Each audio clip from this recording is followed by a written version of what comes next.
Hey everyone, it's Terry. I wanted to jump into the group because what's been coming up over the last week is the pattern of second guessing, second guessing, second guessing. So I just want to give you some tips as we're moving forward and we're working together on how to stop second guessing yourself. Give you some other indicators and some other tips and some tools that you can be using as you're on your healing journey. So I know a lot of you that have come to me, you're coming from like trauma-based relationships, right? And so, or trauma-bonded relationships, I should say. You've come from marriages where, you know, you've married a narcissist, someone abusive, someone with a personality disorder. And so you're coming to me and we're breaking that pattern, right? The pattern of negative thinking. So understand that you probably had this trauma bond back when you were little, right? And so the first step I want to give you is that self-compassion. You've got to give that self-compassion. Understand that you did what was best, and that if you're in a relationship that is trauma bonded, it started when you were a child, right? And it was a survival mode. Maybe you were denied your needs or denied your wants, or you were told one thing and then you were told another thing, and you were gaslighted and you were manipulated or coerced in your childhood. And so here's what happens. That's what's comfortable, right? So you learned how to survive. You learned how to kind of deny your own needs and wants and wishes, and you began to have this pattern of thinking where you questioned yourself and you weren't sure of yourself because someone else's thoughts and beliefs and way of being was more important. And so give yourself self-compassion. Understand that you did the best that you could at the time. And then what happened was you grew up in this trauma bond that you had with a parent, went on into a relationship with a significant other, and you married someone, you began a relationship with someone that's comfortable for you. You are so accustomed to be in a relationship where your needs aren't met, but there's abuse. And for example, you are loved one minute and then you are knocked down, belittled, whatever that is, right? So that type of conditioning is actually very powerful. So this is why you have to give yourself grace, because that, in the psychology world, it's called intermittent conditioning, right? And that is very, very powerful. That's why gambling addiction is so powerful. It's an addiction. So you grew up with this, and this is what you're accustomed to. So when you had this cycle of abuse in your grown up relationship, that's what you knew. That's what you're familiar with. That's what you're comfortable. And the fact that you recognize that and you're aware of that and you're breaking that is so wonderful. And you have to give yourself love and compassion and go, gosh, I did the best that I could, and I survived, and I did what I had to. And so giving yourself that compassion is really, really important. So acknowledging that that's what that is, and that's abuse, and that you're getting through it, and acknowledging that you're on your path, you're on your journey to healing. It's not going to happen overnight, right? Because it's an addiction, and it's going to take time, and it's going to be hard, right? It's going to be uncomfortable to break this cycle, but you're doing it. You are doing it. Excuse me.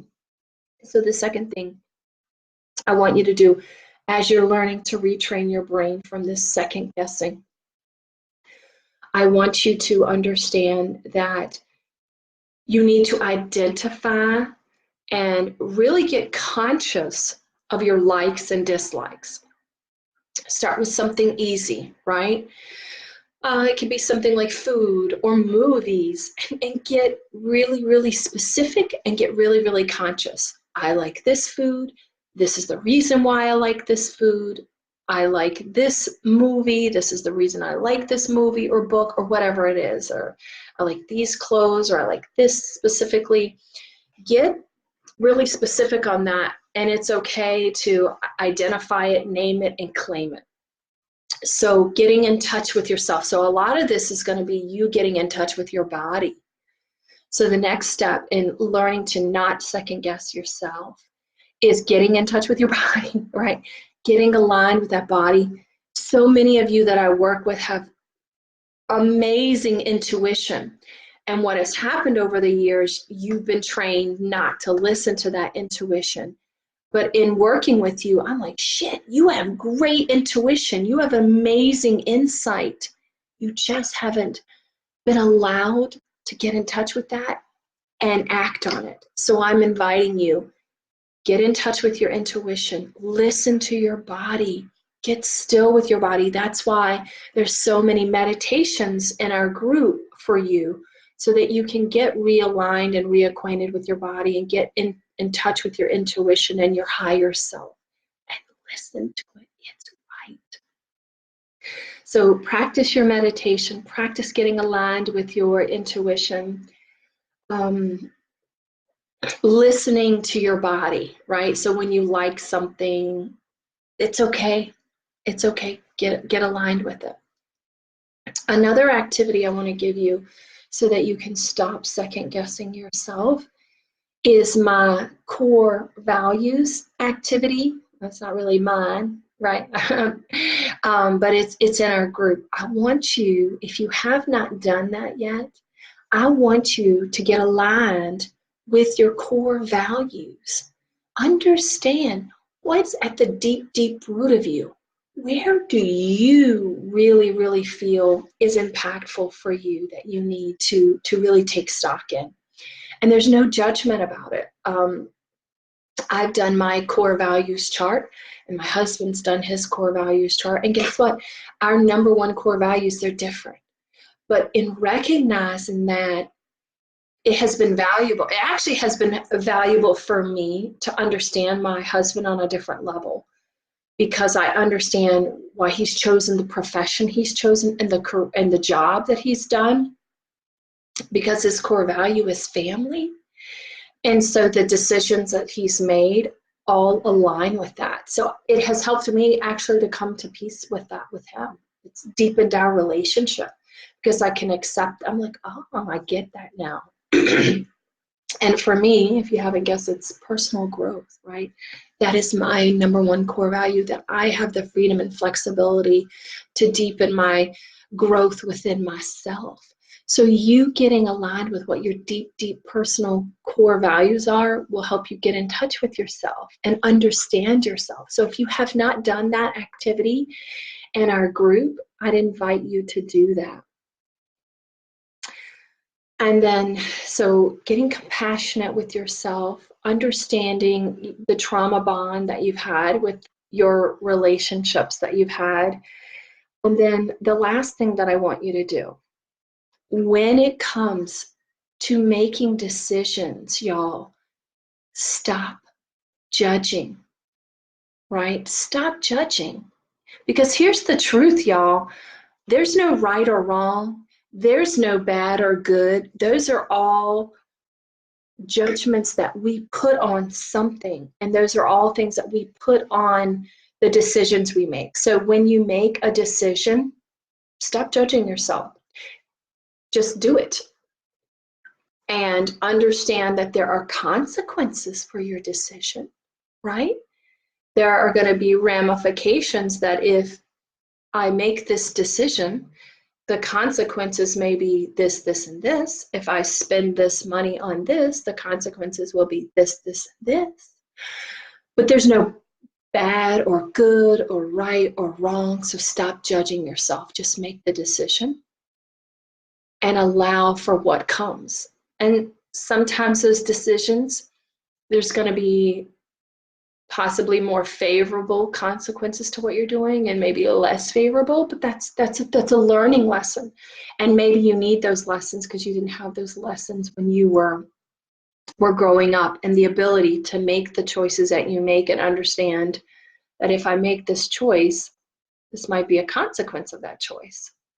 So I hope this is helpful for you, but I want to continue to keep encouraging you, keep doing the work, keep doing the journaling.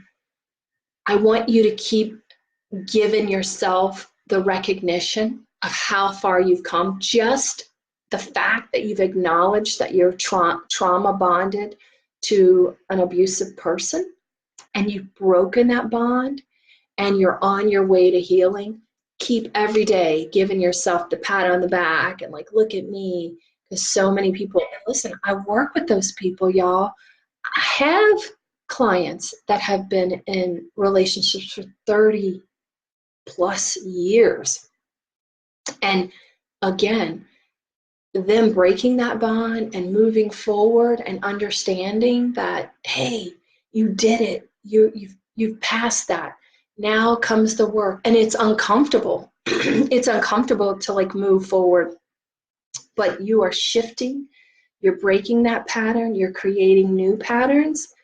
And pretty soon the second guessing, it won't even be any, it will be second nature anymore. You'll just get aligned with your intuition, you'll get aligned with your body, and you'll no longer question yourself anymore at all.